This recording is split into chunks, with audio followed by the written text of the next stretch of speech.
Bismillahirrahmanirrahim. Assalamualaikum warahmatullahi wabarakatuh. Warahmatullahi wabarakatuh. Waalaikumsalam warahmatullahi wabarakatuh. Baik, selamat datang teman-teman Selamat datang. dalam video presentasi kita kali ini. Perkenalkan, kami dari kelompok 9, mata kuliah Dasar-Dasar Ilmu Pendidikan akan mengampu penjelasan materi pada minggu ke-11, yaitu tokoh-tokoh pendidikan yang berpengaruh di Indonesia. Pertama, saya sebagai moderator, Julia Duyora, kemudian pembaca materi pertama yaitu Asriandi Harahap, kemudian pembaca materi kedua yaitu Sylvie Frisilia, kemudian pembaca materi ketiga Salsabila Tarisa Putri, dan saya juga akan pembaca materi terakhir. Baik, kita langsung saja pada presentasi materi kita kali ini, yang mana materi pertama akan dibacakan oleh Asriandi Harahap. Kepada Asriandi, dipersilahkan. Baik, materi yang pertama saya akan menjelaskannya, yaitu tentang tokoh pendidikan yang berpengaruh di Indonesia. Yang pertama yaitu Ki Hajar Dewantara. Dia bernama Raden Mas Wardi Suryadiningrat, lahir di Yogyakarta pada tanggal 2 Mei 1989, putra dari KPH Suryadiningrat dan cucu dari Pakualam III. Beliau ini adalah yang sangat berjasa di bidang pendidikan perguruan tinggi nasional Taman Siswa pada tahun 1922. Karena jasa yang sangat penting, maka sampai sekarang hari lahirnya diperingati sebagai Hari Pendidikan Nasional. Perguruan Taman Siswa yang didirikan pada 3 Juli pada awal mulanya bernama National Underwich Institute, Taman Siswa di Yogyakarta.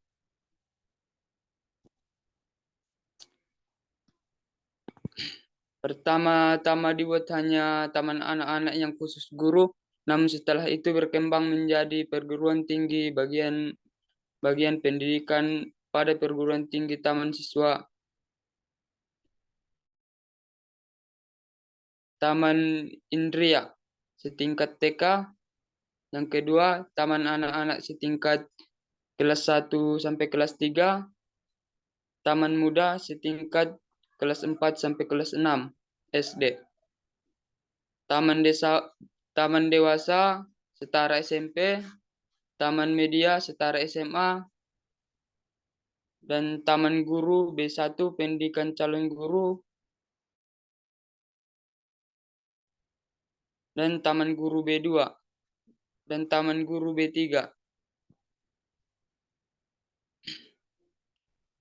Pendidikan calon untuk Taman Dewasa.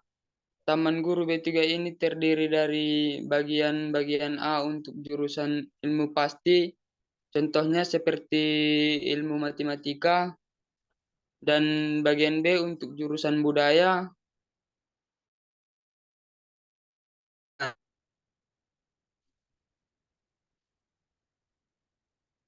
Di dalam penyelenggaraan pendidikan Ki Hajar Dewantara merupakan sistem Among yang mengungkapkan 2 dasar, yaitu yang pertama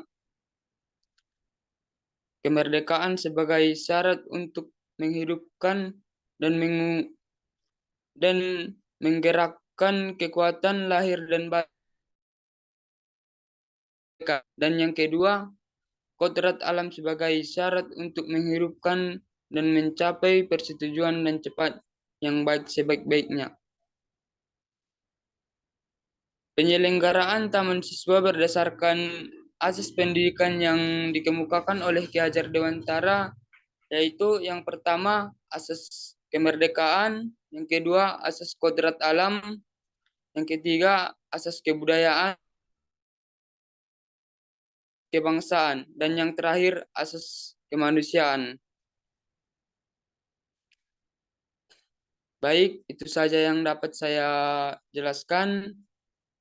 Saya kembalikan kepada moderator. Sekian, terima kasih. Baik, terima kasih kepada Asriandi Harahap untuk penjelasannya pada materi pertama mengenai Ki Hajar Dewantara. Kita berlanjut kepada materi yang kedua yang akan dibacakan oleh Sylvie Priscilia. Kepada Sylvie, dipersilahkan. Baik, terima kasih kepada moderator. Saya akan melanjutkan materi selanjutnya. Muhammad Syafi'i. Muhammad Syafi'i lahir di Kalimantan pada tahun 1899. Perjuangan beliau juga dititik beratkan pada bidang pendidikan. Pada tahun 1922, beliau menjadi guru pada Sekolah Kartini di Jakarta. Dan sejak itu, aktivitasnya di bidang pendidikan terus berkembang. Sebagai seorang tokoh pendidik, Muhammad Syafi'i berjasa besar dalam mendirikan sekolah yang diberi nama Indonesian Netherlands School, atau yang lebih dikenal dengan INS di Kayu Tanam, Sumatera Barat. Dasar pendidikan yang dikembangkannya adalah kemasyarakatan, keaktifan, kepraktisan, serta berpikir logis dan rasional. Sementara itu, INS menitik beratkan pendidikannya pada dunia kerja. INS menyelenggarakan pendidikan dalam jenjang ruang bawah selama 7 tahun, sama dengan setara SD. Ruang atas selama 6 tahun, setara sekolah menengah. Tujuan sekolah yang diselenggarakan Muhammad Syafi'i ialah mendidik anak-anak agar mampu berpikir rasional, mendidik anak-anak agar mampu bekerja secara teratur dan bersungguh-sungguh, mendidik anak-anak agar menjadi manusia yang baik dan menanamkan rasa persatuan. Muhammad Syafi'i pernah diangkat menjadi Menteri Pendidikan, Pengajaran, dan Kebudayaan pada Kabinet Syahril, meninggal dunia pada tanggal 5 Maret 1969. Jasa beliau tak terlupakan, apalagi lulusan INS tersebar ke berbagai pelosok tanah air. Hal ini terungkap dalam pemikiran Jireven seperti yang dikutip oleh Syafi'i, bahwa lapangan pendidikan mesti berubah menurut zamannya. Seandainya orang masih beranggapan bahwa susunan pendidikan dan pengajaran yang berlaku adalah sebaik-baiknya dan tidak akan berubah lagi, maka orang atau lembaga yang berpendirian dan berpikir demikian telah jauh menyimpang dari kebenaran. Demikianlah tujuan pendidikan berupa kesempurnaan lahir dan batin harus selalu terus disempurnakan sesuai dengan tuntutan perubahan zaman. Materi selanjutnya, Kiai Haji Ahmad Dahlan. Ahmad Dahlan, nama kecilnya adalah Muhammad Darwis, lahir di Yogyakarta pada tahun 1869. Ayahnya seorang ulama yang bernama Kiai Haji Abu Bakar bin Kiai Haji Sulaiman, pejabat khatib di Masjid Besar Kesultanan Yogyakarta.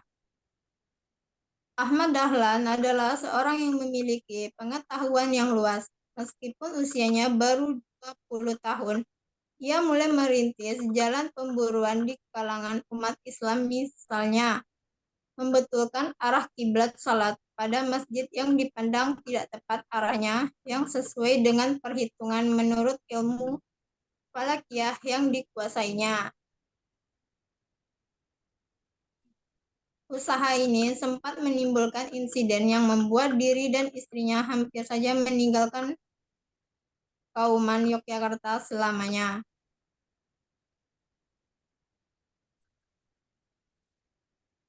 Ahmad Dahlan juga sangat memperhatikan kaum du'afa, anak yatim dan fakir miskin, agar selalu diperhatikan di dan diayomi. Hal ini selalu ia ingatkan kepada murid-muridnya agar selalu memperhatikan dan menolong kaum duafa tersebut. Ada beberapa hal yang terbelakangi Ahmad Dahlan mendirikan Muhammadiyah. Umat Islam tidak memegang tuntunan Al-Quran dan hadis sehingga menyebabkan perbuatan syirik, bid'ah, dan kufarat semakin merajalela serta mencemarkan kemurnian ajarannya. Keadaan umat Islam sangat menyedihkan akibat penjajahan. Kegagalan institusi pendidikan Islam untuk memenuhi tuntunan kemajuan zaman merupakan akibat dari mengisolasi diri. Persatuan dan kesatuan umat Islam menurut akibat lemahnya organisasi Islam yang ada. Munculnya tantangan dari kegiatan misi Zending yang dianggap mengancam masa depan umat Islam. Jenis sekolah yang dikembangkan Ahmad Dahlan sebagai berikut. 1. Sebelum merdeka atau sekolah umum dan agama. 2. Sesudah merdeka, sekolah umum di bawah Departemen Pendidikan, Madrasah dan Perguruan Tinggi Muhammadiyah. Ahmad Dahlan meninggal pada tanggal 25 Februari 1923 dalam usia 55 tahun. Baiklah, sekian penjelasan dari materi saya. Saya kembalikan kepada moderator. Terima kasih. Baik, terima kasih Sylvie Priscilia. Selanjutnya, materi yang ketiga akan disampaikan oleh Salsabila. Terima kasih kepada moderator. dipersilakan. Terima kasih kepada moderator. Saya akan melanjutkan materi tentang Rahma el-Yunisia. Bentuk realisasi dari pemikiran pendidikan Rahma el-Yunisia adalah berupa pendirian sekolah-sekolah bagi perempuan.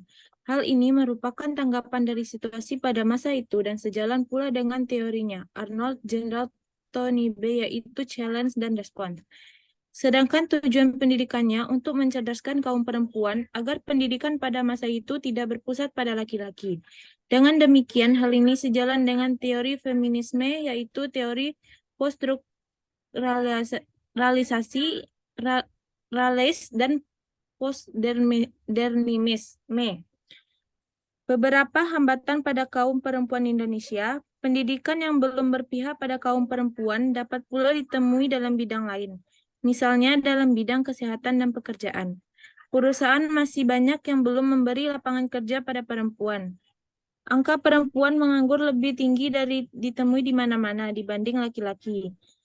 Kalaupun perempuan banyak ditemui bekerja di sektor informal atau pabrik, itu bukan berarti hilangnya diskriminasi. Angka kaum perempuan upahnya tidak dibayar oleh perusahaan mencapai 41,3%, lebih tinggi dibanding laki-laki yang hanya 10%, menjadi bukti beban yang diterima perempuan di luar rumah. Usaha Rahma dalam bidang pendidikan untuk kaum wanita khususnya didasarkan pada cita-citanya, bahwa kaum wanita Indonesia harus memperoleh kesempatan penuh dalam menuntut ilmu agar dapat diamalkan dalam kehidupan sehari-hari. Hal ini bertujuan agar kaum wanita sanggup berdikari untuk menjadi ibu pendidik yang cakap, aktif dan bertanggung jawab kepada kesejahteraan tanah air. Hal ini diwujudkan dengan pendirian sekolah Diniyah Putri atau bantuan persatuan murid-murid Diniyah School yang didirikan oleh kakaknya. Rahma mendirikan madrasahnya pada tanggal 1 November 1923. Mulanya terdapat 71 orang murid yang kebanyakan terdiri dari ibu-ibu rumah tangga muda.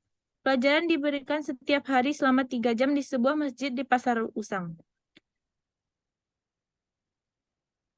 Di sampingnya itu, Rahma juga mulai mengadakan usaha pemberantasan buta huruf bagi kalangan ibu-ibu yang lebih tua.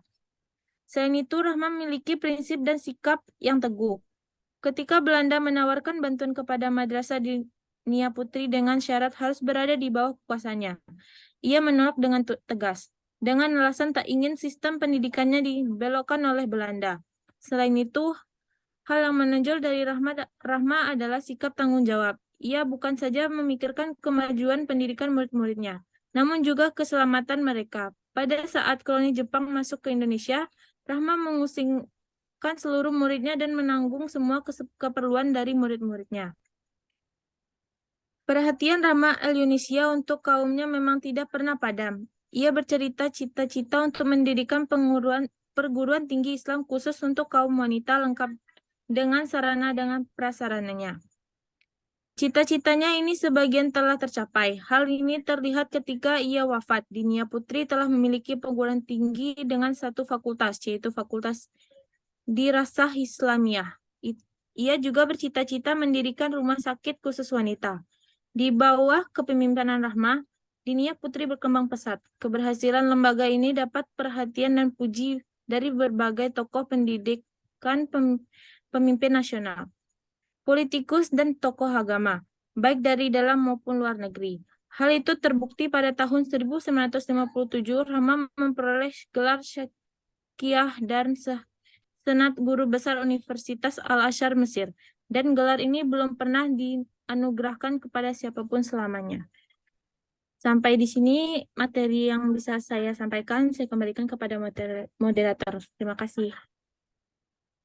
Baik, terima kasih kepada Salsabila Tarisa Putri yang sudah memberikan penjelasan mengenai topik tokoh pendidikan Indonesia, yaitu Rahmah El-Yunisia. Selanjutnya kita akan berlanjut pada materi pengaruh tokoh-tokoh pendidikan terhadap pengembangan pendidikan di Indonesia yang akan saya bacakan. Yang pertama, sebagaimana pendidikan nasional yang berjalan sampai saat sekarang ini, yang kita rasakan, memiliki cikal bakal dan bersumber dari pendirian yang sudah diajarkan dan yang sudah ditegakkan oleh tokoh-tokoh terdahulu, terutama tokoh-tokoh pendidikan Indonesia. Mula munculnya pendidikan nasional ini juga didasari atas gagasan lahirnya pemahaman terhadap nasionalisme yang ditandai adanya organisasi Budi Utomo. Pada lahirnya Budi Utomo ini memberikan gagasan pengajaran dan juga tercantum adanya program terhadap pendidikan untuk para aktivis-aktivis Indonesia. Dalam aktivitas politik pun, para tokoh-tokoh pendidikan juga tidak meninggalkan kontribusinya dalam memberikan pendidikan untuk bangsa Indonesia. Sebagai contoh untuk Ki Hajar Dewantara, sebagaimana beliau membangun organisasi dan membangun sekolah taman siswa, beliau juga tetap bergerak di bidang politik, namun juga diiringi dengan pemberian edukasi dan juga lapangan-lapangan untuk sarana pembelajaran, seperti salah satunya taman siswa tadi. Kemudian, untuk taman siswa itu sendiri sebagai pelaksana asas dan dasar pendidikan, dengan mendirikan sekolah taman siswa, Ki Hajar Dewantara juga mulai mengesampingkan pendidikan politik. Ia dapat mewujudkan keinginan bangsanya, karena usaha untuk mendidik angkatan muda dalam jiwa kebangsaan sesuai dan merupakan bagian penting pergerakan kemerdekaan Indonesia. Selain itu, hal ini juga dianggap merupakan perjuangan untuk meninggikan derajat rakyat. Selain itu, Taman Siswa juga menjadi pertanda untuk perjuangan nasional kemerdekaan Indonesia, yang mana perjuangan kita ini bukan hanya perjuangan untuk pembebasan terhadap penjajahan, namun juga pembebasan terhadap bentuk buta huruf dan juga bentuk ketidaktahuan terhadap dunia luar ataupun pengetahuan-pengetahuan sosial. Selain itu, sebagaimana dari yang disampaikan oleh teman-teman saya tadi, tokoh-tokoh pendidikan Indonesia sangat memberikan pengaruh besar terhadap kelanjutan pendidikan yang kita rasakan saat sekarang ini. Yang mana Dr. Muhammad Syafi'i juga memberikan kontribusinya terhadap daerah-daerah yang mendirikan INS, salah satunya di Kayu Tanam. Hal ini menjadi cikal bakal melahirkan para pemikir-pemikir Indonesia, terutama yang berasal dari Sumatera Barat. Kemudian Kiai Haji Ahmad Dahlan juga memberikan kontribusi dan penyuaraan terhadap pendidikan, terutama pendidikan Islam.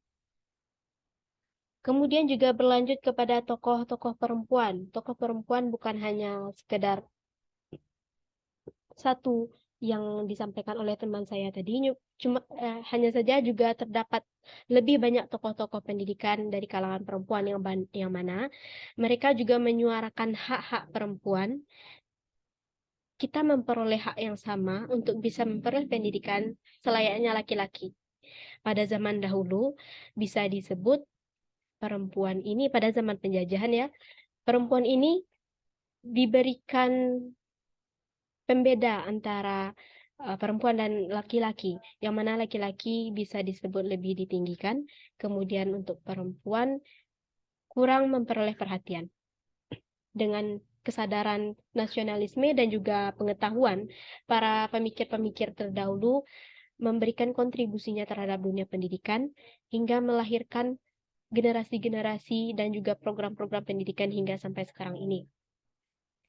Nah, dari penjelasan presentasi kita kali ini, kita dapat bersama-sama menyimpulkan bahwa tokoh-tokoh pendidikan di Indonesia memberikan kontribusinya terhadap jalur-jalur dan perjalanan bangsa Indonesia ini, terutama di bidang pendidikan, bukan hanya sekedar untuk keuntungan di saat atau di zaman itu sendiri, namun juga memberikan keuntungan untuk masa depan, memberikan keuntungan untuk cita-cita dan tujuan dari negara Indonesia itu sendiri. Kemudian, untuk kita pahami setelah mempelajari pengetahuan mengenai tokoh-tokoh ini, hendaknya dapat menimbulkan kesadaran kita untuk lebih memperhatikan pentingnya pendidikan dan menghargai bentuk-bentuk jasa yang sudah diberikan oleh para tokoh-tokoh terdahulu dengan serius untuk menjalani pendidikan kita, kemudian menghargai setiap waktu-waktu yang kita lewati dalam meniti pendidikan, dan juga menghargai elemen-elemen pendidikan yang membantu kita untuk terus berkembang, untuk terus bisa menjadi lebih baik, kemudian bisa memberikan kontribusi yang baik juga untuk kita, masa depan kita, dan juga masa depan bangsa. Baik, terima kasih teman-teman yang sudah memberikan kontribusi pada presentasi kita kali ini. Mungkin sekian yang dapat kita sampaikan. Terlebih dan terkurangnya kami mohon maaf. Wabillahi taufiq wal hidayah. Wassalamualaikum warahmatullahi wabarakatuh. Warahmatullahi wabarakatuh. Waalaikumsalam warahmatullahi wabarakatuh.